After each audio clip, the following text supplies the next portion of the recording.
तो कुत्ता मर करके सांप बनकर पैदा होकर सांप के रूप में अंदर कमरे में जलेबी जैसी कुंडली बनाकर बैठा। कबीर साहब ने कहा अंदर चलो देख लो, वहाँ पर सांप के रूप में कुत्ता बैठा है। देखा जाकर टार्च जलाकर, वास्तव में काला सांप बैठा है। तो कबीर साहब ने उस सांप से कहा कि अब तो भौंक भी नहीं पाते हो, अब गुरु मंत्र ले लो। तो सांप बोला कि अभी तो हम इस घर की बहुत सेवा कर रहे हैं। बोले क्या करते हो? बोले जितने इस घर के चूहे हैं उनका सफाया मैं ही करता हूं। क्या बात है! ये मोह, ये ममता, ये आसक्ति ऐसे टूटती नहीं। ये जन्म जन्म तक आपको जकड़ कर पकड़ कर रखती है। इसलिए मैं कहूँगा, आपने अगर अपनी पत्नी के साथ दुर्व्यवहार किया है, उसके दुर्व्यवहार के पाप का फल भोगने के लिए फिर उसी घर में लौट कर तुम्हारी आत्मा आएगी और वो तुम्हारी पत्नी तुमको पूरा उसका फल देगी। इसलिए पत्नियों को भी सताना मत। यदि कोई स्त्री अपने पति को बहुत सताती है, कितनी स्त्रियां अपने पति को बिल्कुल चटनी बनाकर रखी है, पति बेचारा पूरा नर्वस हो गया, एकदम अपनी पत्नी को देखता है तो उसका रूह कांप जाता है कि क्या बात। उसको दिखता है तो शूर्पणखा है, कभी न कभी खा जाएगी। शूर्पणखा बहुत खतरनाक अवतार है, काली देवी कंकाले की चंडिका अवतार है। पूरा हर तरह से धमका दिया है पति को। कितनी देवी स्वरूपा स्त्रियों ने अपने पति को ऐसे रखा है जैसे कोमल गुलाब के फूल को संभाल कर रखा जाता है। और वो स्त्री जब मृत्यु को प्राप्त होती है तो इसका पति हमेशा उसी की याद में रोता रहता है। ये याद रखना, अपने जीवन में जिनके साथ रहो, इतना प्रेम पैदा कर दो, इतने कार्य कर डालो, इतनी ऊंचाई पर उठा दो उस फैमिली को कि तुम दुनिया से चले जाओ तो भी तुम्हारी याद में लोग रोते रहे, याद में रोते रहे। प्रथम दिन मैंने बताया था, जिनके मिलने से तुम खुश होते हो उनके बिछुड़ने से तुम दुखी होते हो, और जिनके मिलने में तुम दुखी होते हो उनके बिछुड़ने में तुम खुशी होते हो कि चलो चला गया, झंझट खत्म हुआ।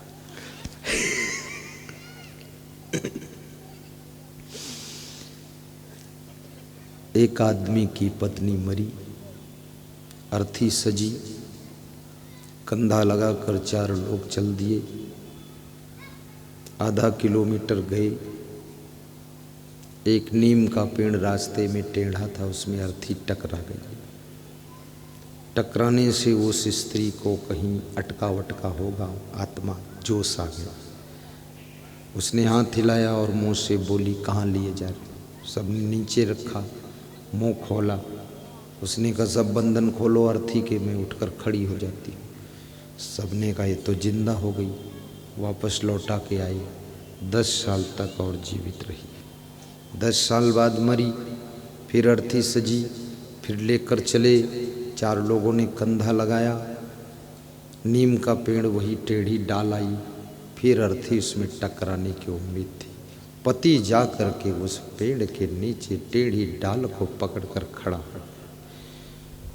तो सबने कहा तू यहाँ क्यों खड़ा है? बोले यही से खतरा हुआ था, 10 साल झेलना पड़ा। साइड से निकालो, अब की निपटाई देना है पूरा। फिर तुम टकरा दोगे, फिर झेल।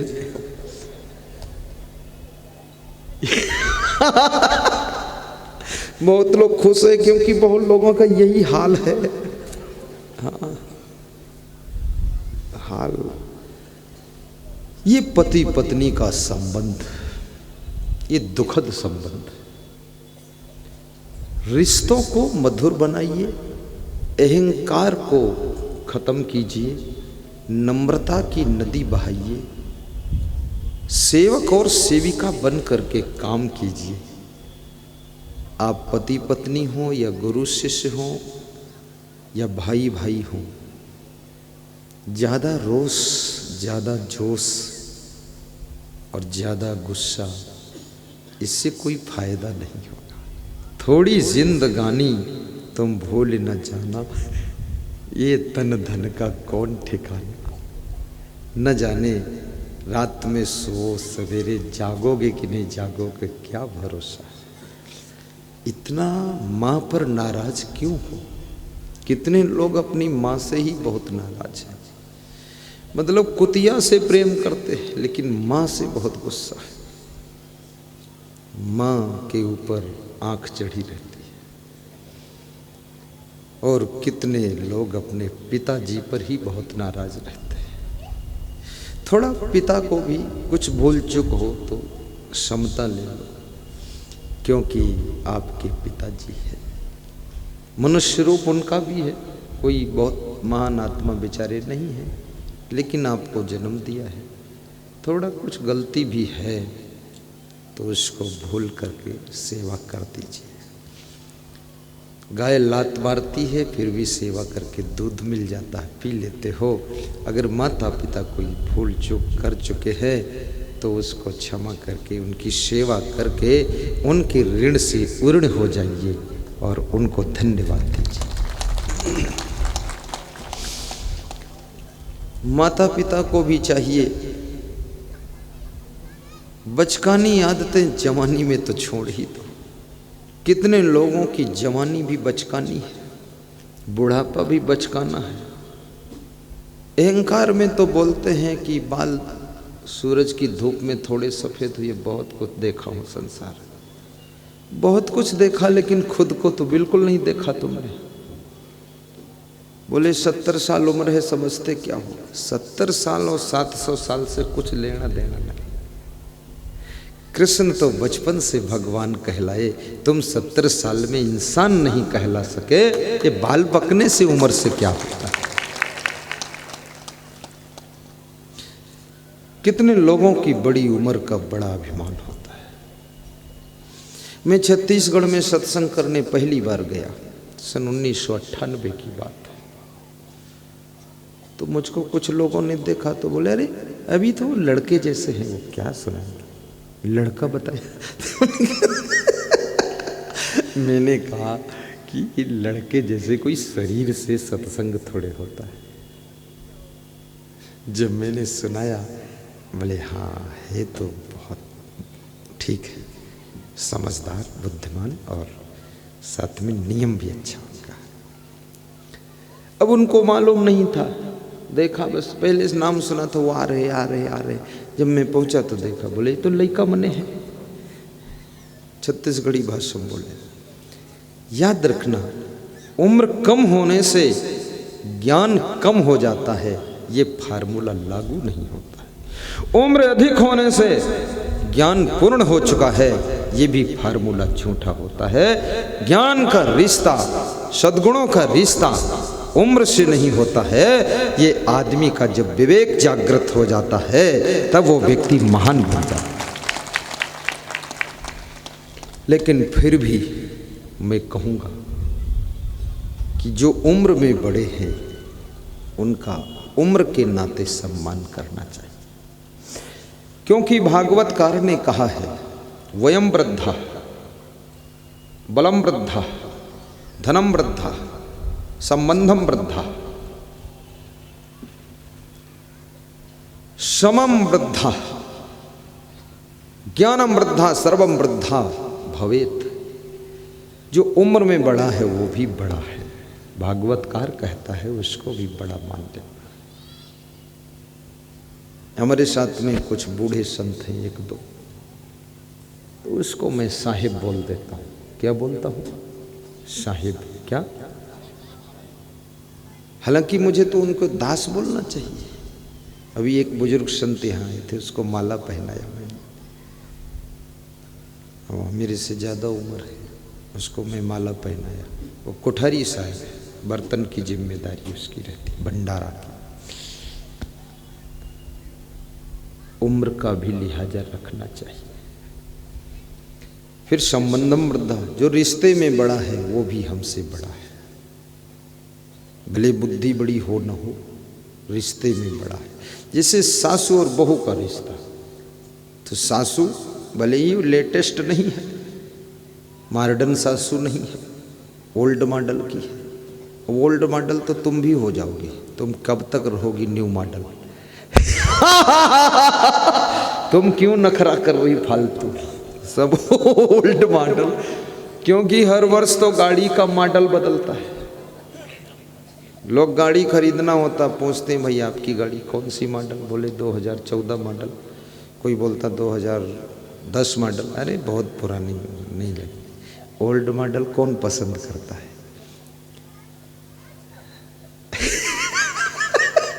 लेकिन ये न्यू मॉडल रहेगा कब तक? आज तुम शोरूम से गाड़ी निकाल लो, 1-2 महीने बाद ओल्ड मॉडल होती जा रही है, 1 साल बाद पूरा old model, full old model, फिर न्यू मॉडल आ चुकी है। तो जो बहुएं सोचती हैं मेरी सासू ओल्ड मॉडल है, मैं न्यू मॉडल हूँ, अरे तेरे से ज़्यादा सुपर न्यू मॉडल आने वाली है तेरी बहू। हाँ, सुपर कंपनी से आ रही है। क्या समझती है तू? देख लेना उसका नखरा, चड्ढी पहन कर चलेगी तब पता चलेगा। हाँ, आजकल तो क्या जलवा है, खर्चे की बचत होगी, कपड़ा कोई पहनेगा ही नहीं आके, सब नंग धड़ंग घूमो जय बजरंग बली। क्या लोग नाटक बना रखे।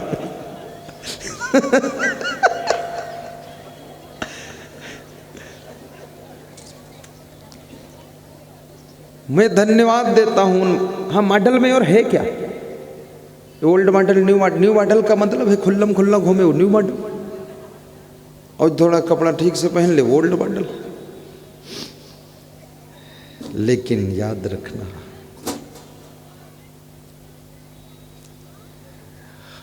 उन महिलाओं को मैं धन्यवाद देता हूं जो हमारी भारतीय संस्कृति, हिंदू सभ्यता का हंसते हंसते अनुपालन करती है। दुनिया में चाहे जितने भ्रष्ट मॉडल आ जाए, चाहे जितने नंगम नंगा मॉडल आ जाए, लेकिन दुनिया के किसी मॉडल में जो रीझती नहीं है वो नारी नहीं, वो नारायणी का रूप है, वो घर की लक्ष्मी और रंभा है।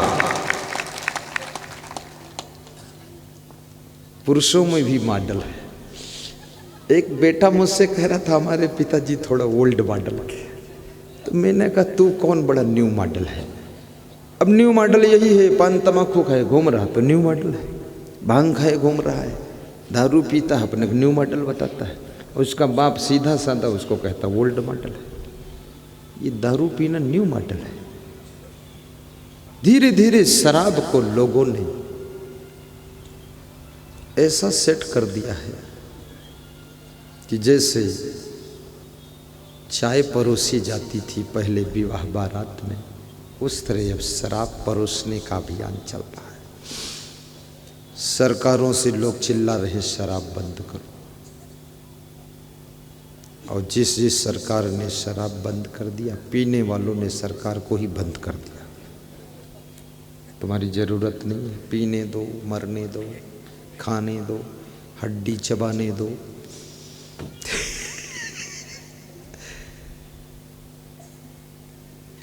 मैं आपसे निवेदन करूंगा, मिट्टी तो मिट्टी है, लेकिन इसी मिट्टी में गुलाब का फूल खिलता है।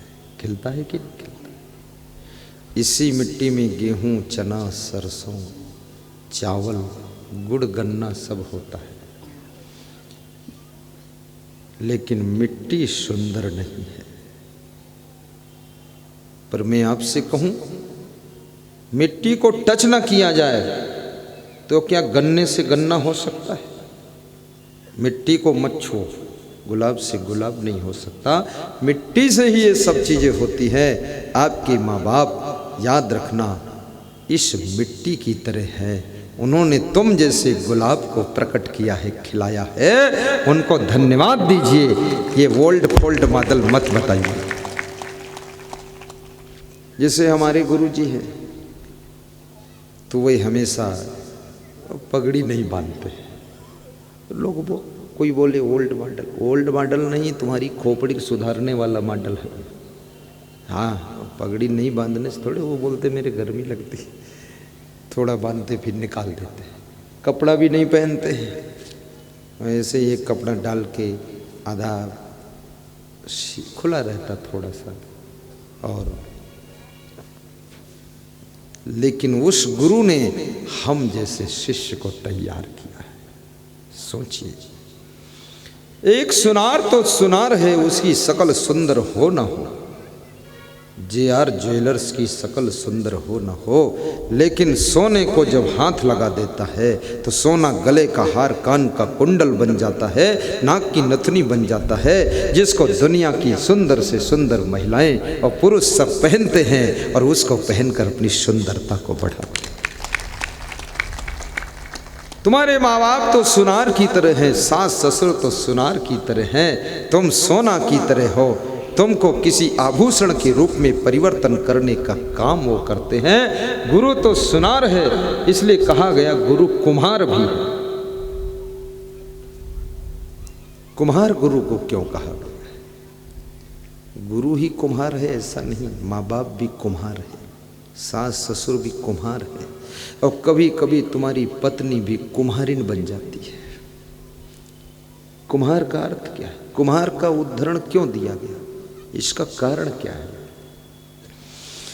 गुरु कुम्हार शिष्य कुंभ है, गढ़ गढ़ काढ़े खोट, खोट माने बुराई,